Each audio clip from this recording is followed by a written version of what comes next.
हम आज सभी दिल्ली के प्रथम मुख्यमंत्री चौधरी ब्रह्मप्रकाश जी को याद कर रहे हैं। हमारी सरकार ने आज उनके जन्म तिथि के अवसर पर यहाँ पर बहुत ही उनकी शांति के लिए और उनको अपना स्मृति में एक यहाँ पे कार्यक्रम का आयोजन किया। आज के दिन में भारी दिल्ली से काफ़ी संख्या में लोग आते हैं, उनको याद करते हैं और उनका योगदान जो उन्होंने दिल्ली के लिए किया उसको भुलाया नहीं जा सकता है।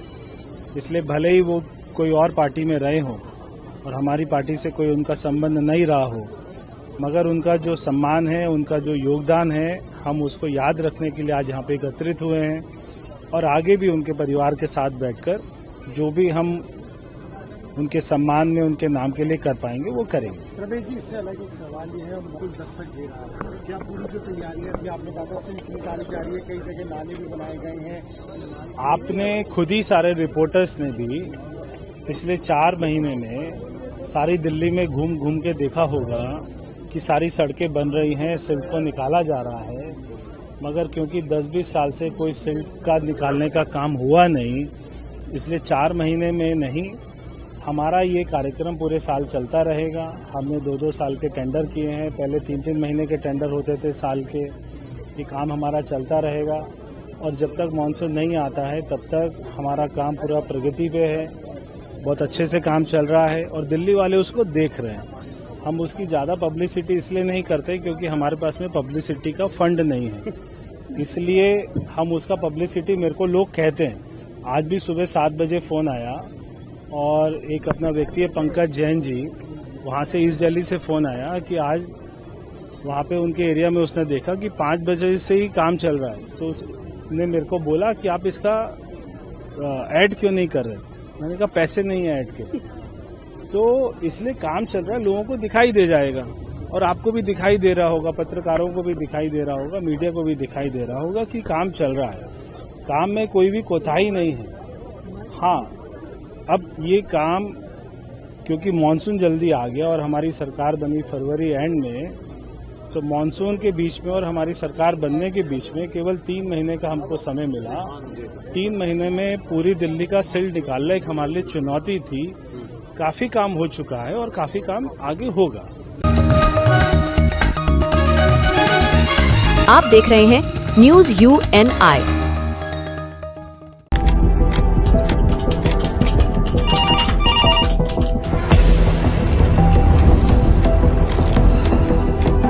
क्या?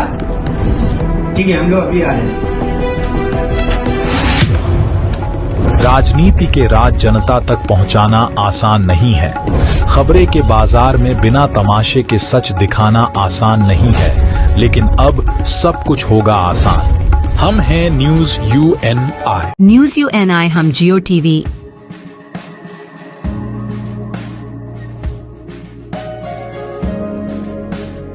ई बाबा, कृष्णा कृष्णा हरे हरे, हरे राम रॉक टीवी,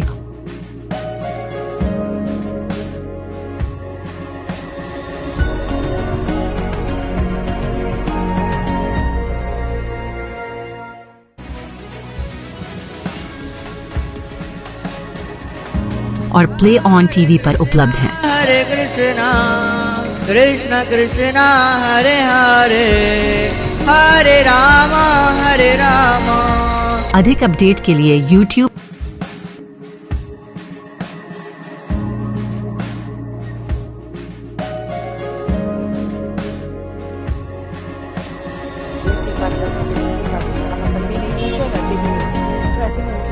और Facebook पर फॉलो करें।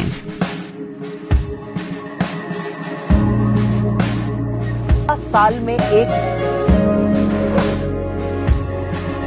जो हाल ही में दुर्घटना हुई थी, एयर इंडिया के प्लेन का क्रैश हुआ था, प्रधानमंत्री जी, साइप्रस के लोग आपके साथ हैं इस दुख के समय में, हम आपके साथ खड़े हैं। देवियों सज्जनों, ये हमारे लिए एक बहुत ही विशेष दिन है, बहुत ही στην Κύπρο του ηγέτη της μεγαλύτερης δημοκρατίας στον κόσμο αποτελεί ξεκάθαρη απόδειξη των ισχυρών και ιστορικών δεσμών φιλίας, εμπιστοσύνης, ουσιαστικής ऐतिहासिक मित्रता है, एक दूसरे के प्रति विश्वास है और हम एकजुट है, जो कि कई वर्षों से हम दोनों ही देशों के लोगों को एकजुट कर रहा है। साइप्रस और भारत के बीच के संबंध हमारे साझा ऐतिहासिक अनुभव और मूल्यों पर आधारित है, जिसने कि हमारे साझी संघर्ष रहे हैं स्वतंत्रता के लिए और हमारे लोगों के सेल्फ डिटर्मिनेशन के लिए। ये वास्तविकता तब बने क्योंकि हमें शांति, डायलॉग, सहयोग, लोकतंत्र और अंतर्राष्ट्रीय नियम के लिए सम्मान पर विश्वास था, इसलिए हो सका। और हम दोनों ही देशों के बीच में एक बहुत ही स्पष्ट सामरिक ओरिएंटेशन है। हम लॉ ऑफ द सी पर विश्वास रखते हैं और ये निसंदेह हम अंतर्राष्ट्रीय जो नियम है उस का संरक्षण करने में विश्वास रखते हैं।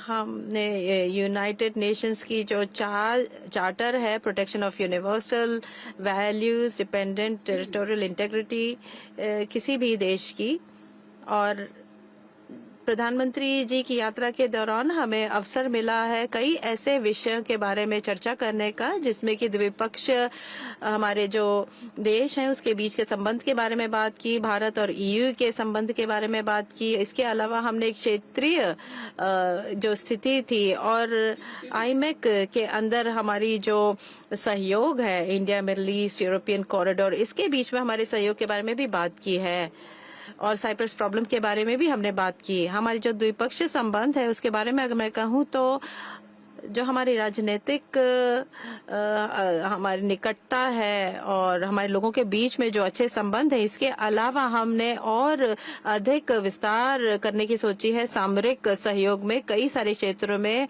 और कल हम बहुत ही सफलतापूर्वक एक बिजनेस फोरम में भाग लिया, जिसमें कई सारे उद्यमियों ने भाग लिया और बहुत ही रुचि दिखाई। दोनों ही देशों के बिजनेस जगत के लोगों ने कुछ बहुत ही विशिष्ट घोषणाएं भी हो चुकी हैं। इस संदर्भ में आज हमने इस बात पे चर्चा की कि हम आपस में अपने व्यवसायिक और आर्थिक सहयोग को कैसे आगे बढ़ा सकते हैं। कुछ साइप्रस के लिए भी लाभदायक होंगे जो कि हम दे सकते हैं। हमारी एक जियो स्ट्रेटेजिक लोकेशन है, जिसकी वजह से हम ईयू के जो बाजार है उसके प्रवेश द्वार के रूप में काम कर सकते हैं और भारत के पास अवसर रचना और प्रतिभाशाली मानव संसाधन है। तो मैं समझता हूँ कि और क्षेत्रीय और यूरोपियन बेस को हम प्रदान कर सकते हैं भारतीय व्यवसाय के लिए। हमने अपने द्विपक्षीय सहयोग को बढ़ाने के बारे में भी बात करी और कई विभिन्न मुद्दों पर सिनर्जी के बारे में, रक्षा सहयोग, संकट प्रबंधन, पर्यटन और नवाचार और आर्टिफिशियल इंटेलिजेंस के क्षेत्र में भी काम करना चाहते हैं। और हम सहमत हुए इन सभी क्षेत्रों में एक साथ मिलकर काम करने, ताकि हम विशिष्ट परिणाम दे सकें, ठोस परिणाम। और जो हमारी संयुक्त घोषणा है जिसको हम आज अपनाने जा रहे हैं, ये एक पॉइंट ऑफ रेफरेंस है और ये एक इस बात का प्रमाण भी है कि हम राजनीतिक तौर पर हमारी इच्छा शक्ति का, हमारी प्रतिबद्धता का, ताकि कि हम अपने सामरिक संबंधों को और अधिक मजबूत करना चाहते हैं। देवियों और सज्जनों, प्रधानमंत्री के साथ हमें अवसर मिला कनेक्टिविटी के विषयों पर भी बात करने के लिए। एक देश के रूप में साइप्रस 3 महाद्वीपों के बीच है और हम भारत की साझेदारी को बढ़ाना चाहते हैं। क्षेत्रीय पहलुओं में हम शांति, स्थिरता, समृद्धि और सतत विकास को बढ़ावा देना चाहते हैं। यूरोपीय संघ के सदस्य राष्ट्र के रूप में और हमारा जो देश है, हम भारत के बहुत निकट हैं, सबसे निकट राष्ट्र है यूके, और हमारी इच्छा शक्ति है, हम चाहते हैं कि हम सभी पहलों को अमल करें और आईमेक जैसा एक कॉरिडोर जो है जिससे हम भारत से जुड़ सकते हैं। भारत और मध्य पूर्व के माध्यम से हम भारत को यूरोप के साथ जोड़ सकते हैं आईमेक कॉरिडोर के माध्यम से। जहां तक ईयू और भारत के संबंध है, मैंने प्रधानमंत्री को आश्वासन दिया कि जब साइप्रस ईयू परिषद की अध्यक्षता संभालेगा तो हम बहुत एक प्राथमिकता देंगे ईयू और भारत के साथ संबंधों को, और हम बहुत योगदान देंगे ताकि हम इस सामरिक साझेदारी को हम और बढ़ा सकें। और हम एक महत्वाकांक्षी एक समझौता करना चाहते हैं, एक मुक्त व्यापार समझौता भारत और ईयू के बीच में, जिसका हम अपने आर्थिक संबंधों को और राजनीतिक संबंधों को और मजबूत कर सकते हैं। हमने प्रधानमंत्री जी को निमंत्रण दिया है कि काउंसिल ऑफ यूरोप यूनियन की जो अनौपचारिक बैठक होगी, जो कि साइप्रस में होगी अगले वर्ष, हमने इसके लिए प्रधानमंत्री को आमंत्रित किया है। और हमने प्रधानमंत्री को साइप्रस समस्या के बारे में भी उनके साथ बातचीत करी। हम तुर्की के जो है अवैध जो कब्जा है इसको समाप्त करना चाहते हैं, और हम साइप्रस गणराज्य का गहरा आभार व्यक्त करना चाहते हैं भारत के प्रति, भारत के लोगों के प्रति, उनके समर्थन के लिए। साइप्रस की क्षेत्रीय अखंडता के प्रति उनका समर्थन और हमारे पुनः एकीकरण के लिए, क्योंकि वर्षों से भारत ने ये रुख अपनाया है। और अब मैं सार्वजनिक तौर पर ये कहना चाहूँगा कि जो हमें समर्थन मिला है भारत से, जो यूनाइटेड नेशंस की शांति रक्षा बलों में, इसमें भी भारत का योगदान है। और सैकड़ों जो है भारत के शांति रक्षकों ने सेवा करी है यहाँ पे, और इस वक्त भी सेवा कर रहे हैं बहुत ही समर्पण के साथ। प्रधानमंत्री की जो यात्रा है साइप्रस में, ये पहली यात्रा है जो हाल के बहुत ही कायराना जो आतंकवादी हमला हुआ है पहलगाम में। और मैं सार्वजनिक तौर पर एक बार फिर दोहराना चाहूंगा कि साइप्रस गणराज्य का पूरा समर्थन है भारत के साथ। हम भारत के साथ खड़े हैं आतंकवाद के खिलाफ उनकी लड़ाई में। आतंकवाद के हर रूप से लड़ना है, आतंकवाद को हम स्वीकार नहीं कर सकते। और माननीय प्रधानमंत्री जी, हम आपके साथ खड़े हैं, हम आपके अधिकारों की रक्षा करते हैं ताकि हम सुरक्षा प्रदान कर सके आपके नागरिकों को। प्रिय प्रधानमंत्री जी, आपकी जो यात्रा है साइप्रस में, ये यात्रा बहुत ही ऐतिहासिक है। भारत और साइप्रस के बीच जो सहयोग है एक बहुत ही इसके लिए एक नई गति हमने इसको प्रदान किया है। हमारी संबंध जो है हमारे साझे मूल्य पर आधारित हैं, और हमने जो लक्ष्य तय किए हैं इनसे हमारे दोनों देश के लोगों को लाभ मिलेगा। और भू राजनीतिक और स्तर पर, यूरोप के स्तर पर भी सबको लाभ मिलेगा। हम साइप्रस के लोगों की ओर से आपका स्वागत करते हैं, और गहरी मित्रता के हमारे भावनाएं हैं आपके प्रति। और साइप्रस और भारत एक साथ मिलकर आगे बढ़ते रहेंगे, अपने सहयोग को सभी क्षेत्रों में मजबूत करते रहेंगे। बहुत बहुत आपका स्वागत है यहाँ पे।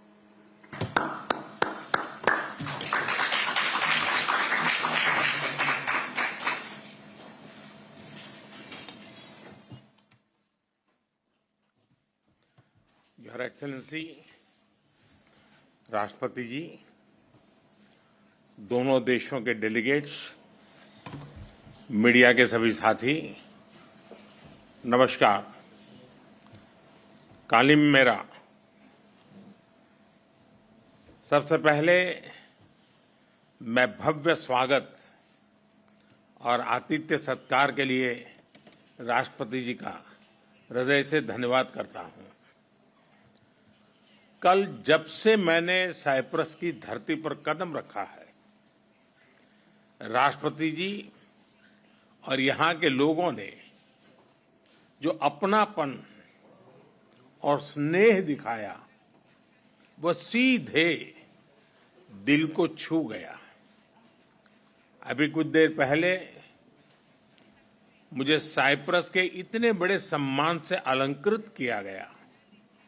ये सम्मान केवल मेरा नहीं, 140 करोड़ भारतीयों का सम्मान है। यह भारत और साइप्रस की अटूट मित्रता की मोहर है। इसके लिए मैं एक बार फिर हृदय से आभार व्यक्त करता हूं।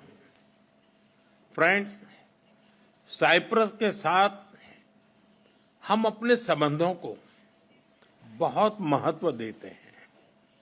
लोकतंत्र और रूल ऑफ लॉ जैसे मूल्यों में साझा विश्वास हमारी साझेदारी के मजबूत आधार है।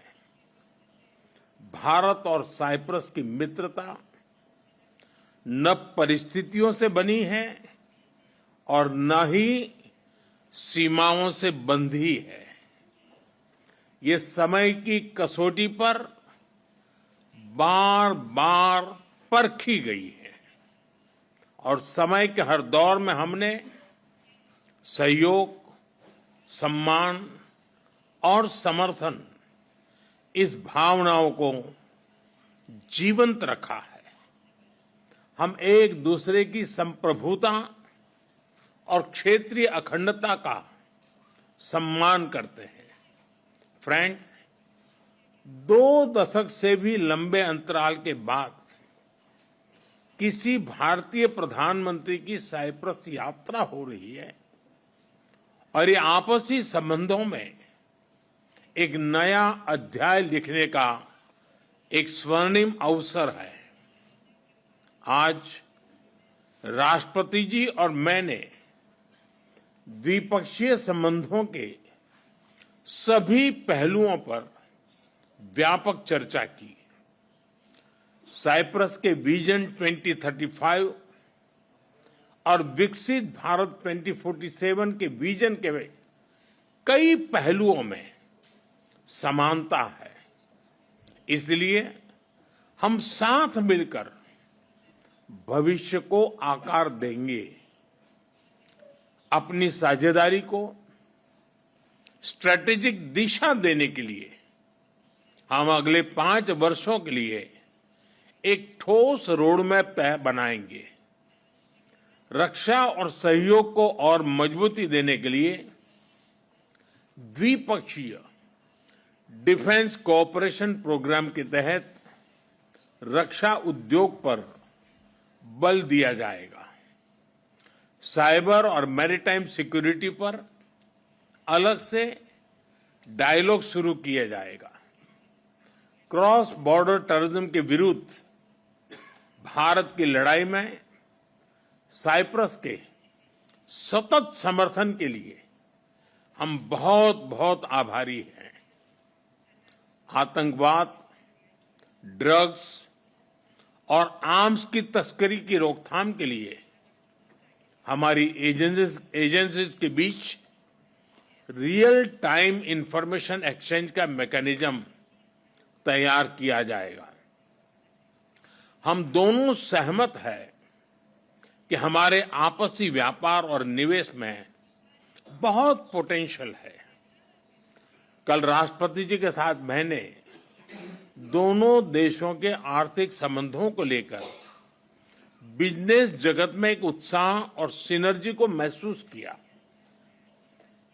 हम एक पारस्परिक लाभकारी भारत और ईयू फ्री ट्रेड एग्रीमेंट को साल के अंत तक संपन्न करने के लिए काम कर रहे हैं।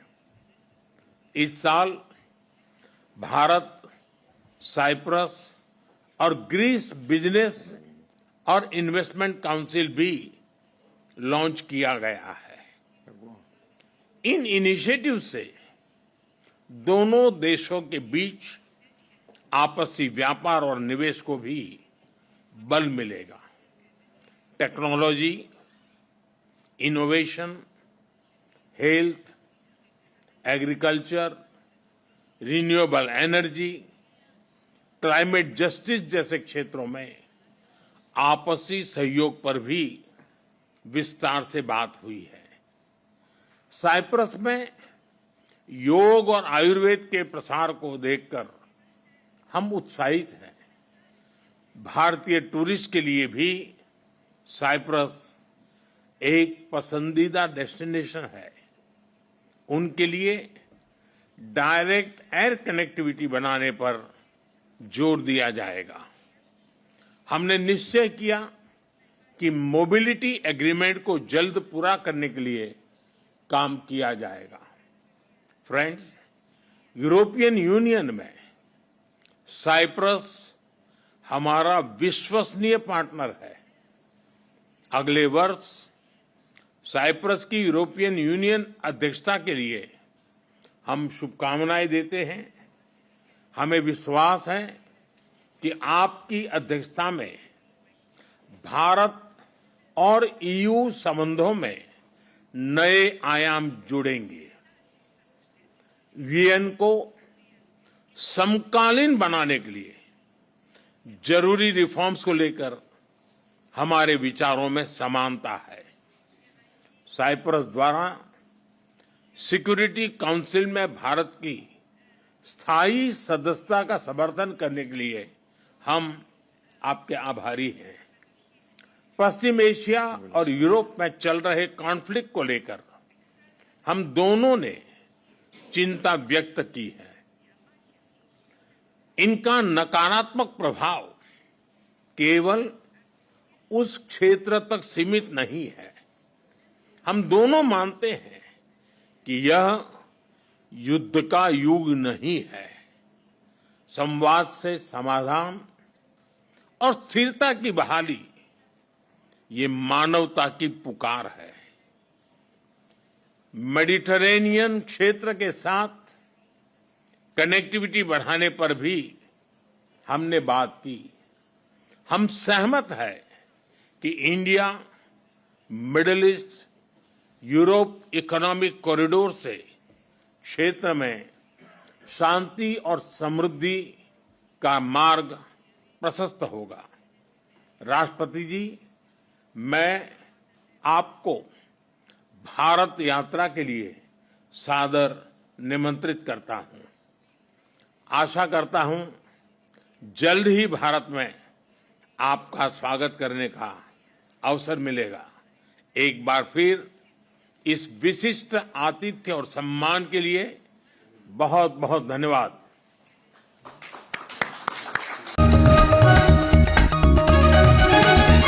आप देख रहे हैं न्यूज UNI।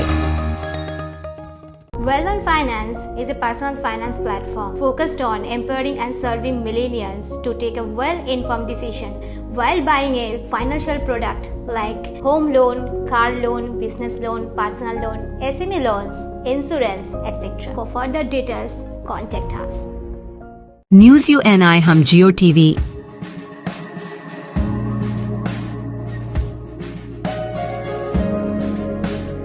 ई बाबा हरे कृष्णा कृष्णा कृष्णा हरे हरे हरे राम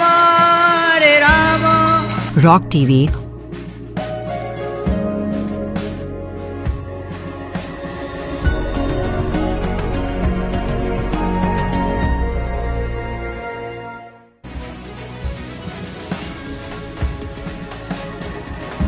और प्ले ऑन टीवी पर उपलब्ध हैं। हरे कृष्णा कृष्णा कृष्णा हरे हरे हरे राम हरे राम। अधिक अपडेट के लिए YouTube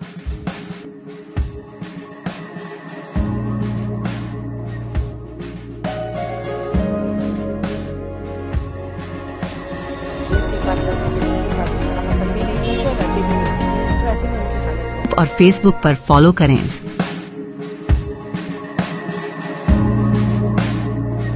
साल में एक We're very excited that Prime Minister Modi is coming to Canada after so long. It's far overdue. We think it's a brand new chapter in Canada-India relations. This is a brand new chapter. The story should be very positive. There's so much global trade and investment cross-pollination between Canada and India. India is the fourth largest economy in the world now, fastest growing. Canada offers a lot of opportunity for that. I think the relationship is a brand new leaf now. We need to ignore the past, and I think we need to look ahead. I think we need to focus on the positive. So there's so much positive relationships ahead, both business, investment, cultural ties. We have a huge Indian population here. We're very proud to call Indian our home, and so I think we have to focus on the positive and we ignore the past, and it's a new leaf. We are very, very excited that Prime Minister Modi is coming to Canada after so long. It's far overdue. We think it's a brand new chapter in Canada-India relations. He's coming to Alberta. Alberta is the fastest growing region in North America right now. So it has a lot of significance. You know, we know there's been a lot of history. It's been sensitive, but this is a brand new chapter. The story should be very positive. There's so much global trade and investment cross-pollination between Canada and India. In many, many sectors, in finance and technology and AI and energy and ag tech. And, you know, India is the fourth largest economy in the world now, fastest growing. Canada offers a lot of opportunity for that. So we're very excited. What kind of potential sectors, according to you, which both countries can work together? Because we know that in the past few years, the relation has not been that good. But now, how do you look at the relation getting a fresh lease of life? And also, what are the potential sectors according to you? Sure. I think the relationship is a brand new leaf now. We need to ignore the past, and I think we need to look ahead. And it will start from Modi to visiting us. So the potential sectors, there's many sectors. So as I mentioned, obviously the IT, high-tech sector is huge.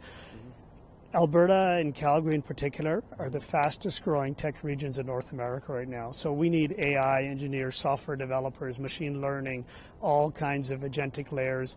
The ag tech industry, agriculture is a massive area of growth for India. The aerospace industry is growing very rapidly. Obviously energy and the new energy, AI data centers is rapidly expanding. I'll tell you, the film and movie production industry, the Bollywood industry, there's a huge potential here in Canada for that industry. So there's a number of different sectors that we can start to focus on. Regarding the FTA, which everybody, because India is having FTA with multiple countries, and they were talk about the FTA with Canada as well. Do you think that it will also gain momentum in this regime, because after the visit by the Prime Minister? Yes, I do. I absolutely do. I think, you know, Prime Minister Carney is a new leader. Yes, it's the same party, but he's got a business international background, and we're really focused on recognizing. That's why Prime Minister Modi has been invited here to start those discussions. We're having bilateral trade meetings on the side tomorrow. So it's a very exciting time. I think everyone in India and in Canada should be very excited. Regarding the trade numbers, if I may ask, anything you have in mind, because there is a potential which both countries can reach out. You have anything in mind regarding that, looking at the present condition and where the relationship can take these numbers forward? So I can't comment exactly on the specifics, of course. That's between the two leaders, but I can tell you the heart and minds are in the right place on both sides, and we absolutely are optimistic that we'll reach an agreement. Last of course, regarding the India-Canada relationship, how would you like to take this thing forward? What are the aspects which both countries should now address? I think definitely. I think we need to focus on the positive. So there's so much positive relationships ahead, both business, investment, cultural ties. You know, the biggest export of India's students was in Canada, you know, the last several years. So we have a huge Indian population here. We're very proud to call Indian our home. And so I think we have to focus on the positive and we ignore the past. And it's a new leaf.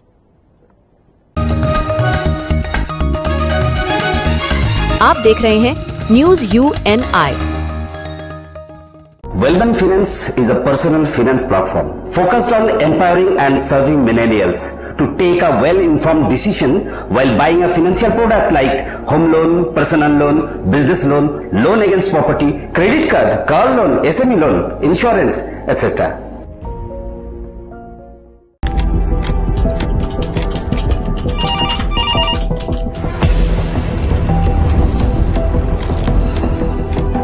क्या? ठीक है, हम लोग अभी आ रहे हैं। राजनीति के राज जनता तक पहुंचाना आसान नहीं है। खबरें के बाजार में बिना तमाशे के सच दिखाना आसान नहीं है, लेकिन अब सब कुछ होगा आसान। हम हैं न्यूज UNR।